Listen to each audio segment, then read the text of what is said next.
Yo, what is up everyone? Fortnite Chapter 6 Season 3 is here and it is a banger. We have so many new weapons, new POIs, and a bunch of other different abilities, and there's a lot to unpack, so let's get right into it. Alright, so you may notice that this is a different type of video where I'm actually recording with my face, so we're gonna try it out, see what happens. So I just want to quickly talk about first the weapons that are returning. So for the shotguns, there are no new shotguns that I'm aware of at this moment. We might get some new ones added later, I don't know. But right now we still have the Twin Fire Auto Shotgun, the Sentinel Pump Shotgun, and the Outlaw Shotgun. So those are the three shotguns that we had last season, which was Chapter 6 Season 2, so before the mini season. And those have stayed the same. For the SMGs, we have the Surgefire and Precision SMG, which again are the same as last season. And next up, we kind of have some guns that are not really ARs and also not really SMGs. First, we have the Hyperburst Pistol, which is new. I've tried it. It doesn't seem the best, but really what we have to talk about is the revolver. Now, I don't know the full name of it, but basically when you shoot it and it's kind of like a revolver. It shoots twice, so like a dual pistol, does like about 40 damage per shot. And the special thing about it is that when you're jumping, you can kind of like dodge mid-air with it. It's low-key crazy, and we've never seen anything like it before. So I think this can make for some really cool clips or some other stuff. I'm sure someone will figure out some way to abuse it, and I have a feeling it might get bugged eventually. And next up, we have the ARs. So returning, we have the Fury Assault Rifle. Now, I think that's actually a pretty good AR. I think it was very underrated in Chapter 6 Season 1. I think it had a really good fire rate, but I don't think it's the best AR this season, simply because the new AR, the Spire AR, it's called an LMG, which I don't think it is. It does like 40 damage.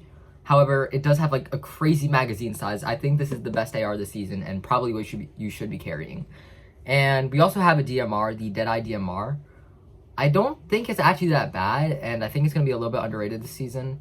It has about 50 damage body shot and then 80 headshot, and it doesn't have that big of a drop off at range, so if you're surge trading, this is going to be crazy, which is unfortunate for competitive. But I think it's actually a little bit underrated. However, I'd still probably be taking the Spire AR over it just because of that insane fire rate, good damage. It's very, very good. And finally, to round out the weapons loot pool, we have three exotics, which are all insane. First off, we have a Sentinel Pump Shotgun, where if you hit the opponent, it alternates between giving you like a speed up peppery effect and giving them a slowdown effect. Now, the other two exotics are some sort of yoink shotgun, which apparently if you hit someone with it on the first clip of your magazine, it pulls them towards you. I've never seen it in game yet, but then again, I've only played a few games. I recorded this like almost as soon as the season came out. And the other one is a pistol, where your first and last shots of the magazine have like a shockwave effect to them. I don't know if that's like rotation, that's some sort of rotation method, but we'll have to find out, see what the pros can cook up. Next up, we have some more unique season-oriented items. The first one that I'm going to talk about is the dog bone. So if you've seen it, it's like a legendary, almost like mythic dog bone, where if you throw it, it's like a thermal imploder almost, and like brings a dog down from the sky. It's actually really strong. Now, I tried this thing in ranked. It does 100 damage if you throw it on top of someone's box. So I'm pretty sure that's not going to be in competitive, simply because it's absolutely busted. You could just instantly wipe a full trio with it. If you just throw like 6 on top of their box, they're not escaping it. The second one is the Mist Gauntlet, which is like throwing bats or something. I didn't really try it. I don't think it's that strong. However, there is the other item that's kind of like it. It's the Bass Booster. Now, this is like the movement of the season. It kind of like shoots beams of sound. I don't know how to describe it. It's very unique. But basically, if you turn around and shoot the R2 controller, so that would be like a left click on PC or MNK, then it basically propels you forward. So if you turn around, that's really good movement. And it also has a very good jump ability. So I think that's going to be great movement this season, and definitely like a must carry if you can find it.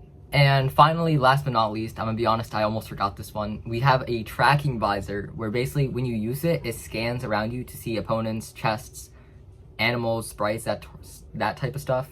And speaking of sprites, the next thing I want to talk about are the new sprites. So we have two new sprites.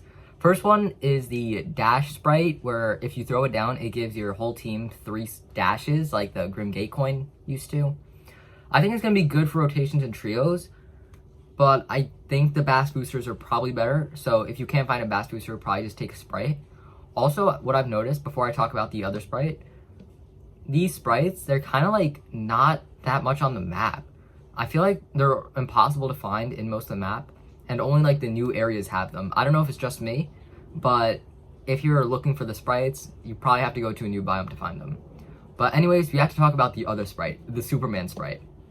And that's what I'm gonna call it. I don't know if it's gonna get a nickname like Bob did, because honestly, it deserves one. This thing literally shoots lasers. Like, how does Fortnite cook with this stuff?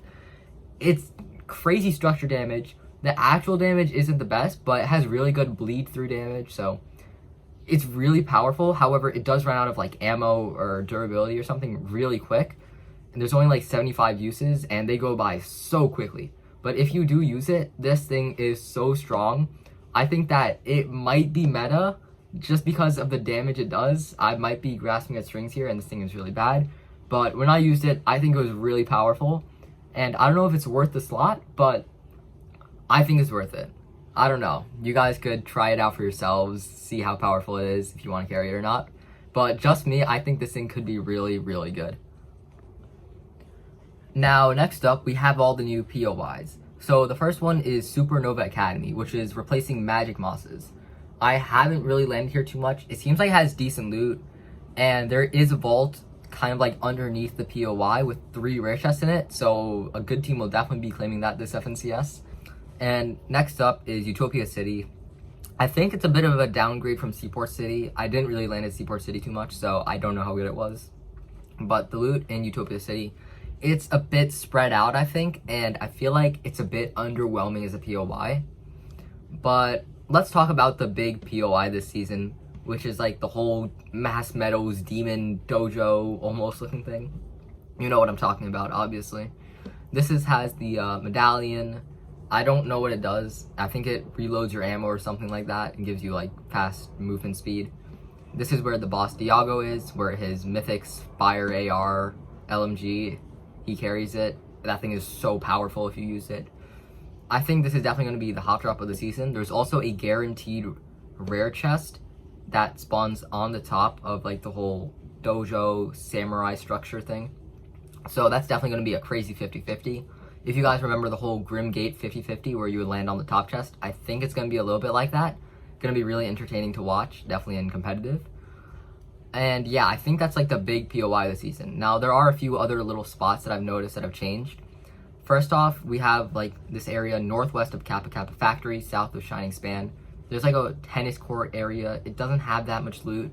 The metal isn't great, but it could be a decent solo spot, I think. However, if you're landing there in duos and trios, you're definitely going to need more loot than that. But the big split that I want to talk about is in the southwest of the map. So if you know where the whole tunnel area was, think southwest of there. It's where Splitting Pins used to be. That was my drop spot, and honestly, it changed so much. So it's all snow now. It's almost like a research rock, and there's a bunch of other mini splits around it. There's like a shipping container area. There's so many shield barrels, and there's also a slurp truck there. I think I got a very, very big buff. The metal there is also very good, and I think that might be my drop spot for the season. If you guys want to check it out, go ahead. I think it's going to be a really underrated drop. And yeah, those are the new POIs and landmarks that I've seen. If you guys know any more, then drop them in the comments. And next up and last up, I just want to talk about the mid-game objectives. So the first one is the bunkers, which are finally back. I love the bunkers. I think they're wonderful, so much fun. And I haven't really opened any of them yet. I don't even know if they open yet. But hopefully later in the season they open and you can get some really crazy loot out of them. I don't know, but Fortnite's definitely going to cook something with that. And finally, we have the Loot Island. I don't know which boss is there. I forgot the guy's name. And I haven't really explored it in-game, but it looks similar to what it was last season. So that's it for the video. I hope you guys enjoyed, and I'll see you guys in the next one. Peace. Yo, what's up guys? It's the next morning. I don't know how I forgot this while editing, but we now have an in-game rank system in Fortnite.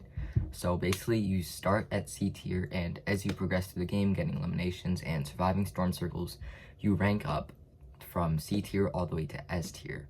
And getting higher tiers allows you to unlock better chests that are scattered around the map. I think that's it. Hopefully I haven't forgotten anything else, but I'll see you guys in the next one, for real this time.